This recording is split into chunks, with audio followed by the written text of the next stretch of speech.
One Piece chapter 1086 में 5 Elder के name reveal होने से वन पीस की सोलर सिस्टम वाली थियरी काफी हद तक सही साबित होती है।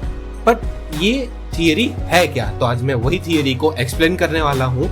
तो याद होगा तुम्हें, कुछ चैप्टर पहले ओडा ने हमें रिवील करवाया था सैटर्न का नाम। अब वो सैटर्न के नाम रिवील से ये थियरी अपने दूसरे पॉइंट्स के साथ डॉट कनेक्ट करना शुरू करती है। जहाँ पे जब ओडा वन पीस की मांगा लिख रहे थे तब उस टाइम पे हमारे सोलर सिस्टम में 9 प्लेनेट थे, इंक्लूडेड आवर प्लूटो। तो उसके ऊपर से ही ओडा ने स्टोरी के 9 इंपॉर्टेंट चीजों को इन प्लेनेट्स पर से नाम दिया, जिसमें हम पहले हमारे एंशिएंट वेपन्स की बात कर लेते हैं। तो हमारे 3 एंशिएंट वेपन हमारे सोलर सिस्टम के लास्ट 3 प्लेनेट से मैच होता है, जहाँ पे यूरेनस, पोसाइडन एंड प्लूटोन। और उसके सामने आते हैं हमारे प्लैनेट्स यूरेनस, नेपच्यून को ग्रीक मैथोलॉजी में उसके गॉड मिले थे पोसाइडन, तो ये कनेक्शन जो समझ गए होगे तुम। और प्लूटो का प्लूटोन।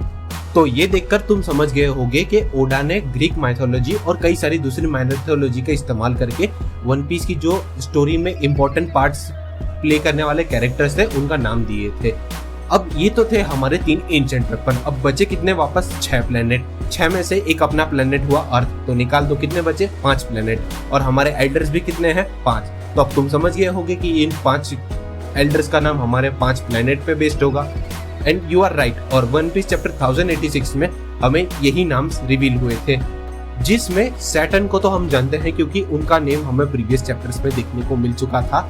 तो उनसे आगे बढ़े तो हमें दिखते हैं लंबूजी। अब इनका नाम है सेंट मार्कस मार्स, और इनके नाम में मार्स पढ़ के तुम समझ गए होगे कि ये मार्स प्लेनेट को रिप्रेजेंट करते हैं। फिर आते हैं हमारे सस्ते लिंकन, जिनका नाम है सेंट सेफर्ड जुपिटर। अब इनके नाम से तुम फिर से समझ गए होगे कि ये रिप्रेजेंट करते हैं जुपिटर प्लेनेट को। फिर आते हैं हमारे सस्ते गांधी जी, जिनका नाम है सेंट इथन बोरॉन V0, और ये रिप्रेजेंट करते हैं हमारे प्लेनेट वीनस को। फिर एट लास्ट हमारे लंबी मूंछ वाले, जिनका नाम है सेंट टॉपमैन वल्क्यूरी, तो ये रिप्रेजेंट करते हैं हमारे प्लेनेट मर्क्यूरी को। तो अब तुम समझ गए होगे कि ओडा ने जो बाकी के 5 प्लैनेट्स थे उनको नाम दे दिया है एज अ 5 एल्डर्स के। पर तभी भी हमारे सोलर सिस्टम में 3 चीजें और बचती है, हमारा सन, हमारा मून और हमारी अर्थ।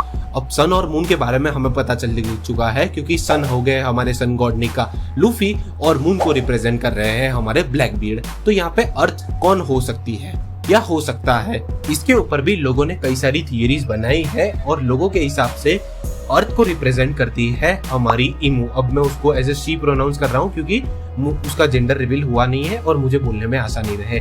तो अभी हमें पता है करंटली मांगा के हिसाब से देखा जाए तो वो दुनिया को अभी रूल कर रही है, तो वो एज अ अर्थ रिप्रेजेंटेटिव हुई, वो समझ आता है।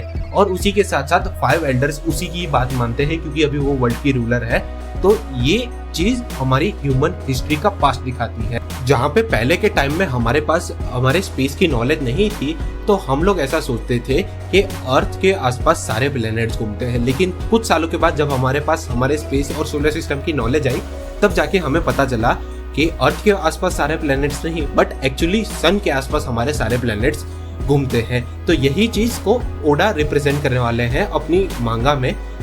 लूफी जब वन पीस को ढूंढ लेगा और पूरी दुनिया के सामने ये चीज रिवील होगी, तब ये वर्ल्ड गवर्नमेंट का सिस्टम फेल हो जाएगा, क्योंकि सारी चीजें पूरी दुनिया वालों को पता चल जाएगी, और ये जो फॉल्स इन्फॉर्मेशन वाला और ये जो फॉल्स किंग वाला सिस्टम है वो सब गिर जाएगा। जस्ट लाइक पास्ट के टाइम में जब हमें लगता था कि अर्थ के आसपास सारे प्लेनेट घूमते थे, बट एक्चुअली में सन के आसपास सारे प्लेनेट्स घूमते हैं। तो ये थी हमारी सोलर सिस्टम वाली थियरी। लेकिन ये थियरी थोड़ी फिट नहीं बैठती है, क्योंकि जो 5 एल्डर्स को रोल दिए हैं वो एक्चुअली प्लेनेट बेस्ड रोल पे नहीं है। जैसे कि मैं तुम्हें एग्जांपल दूं तो जो हमारे जुपिटर प्लेनेट है उसके किंग थे हमारे जियूस।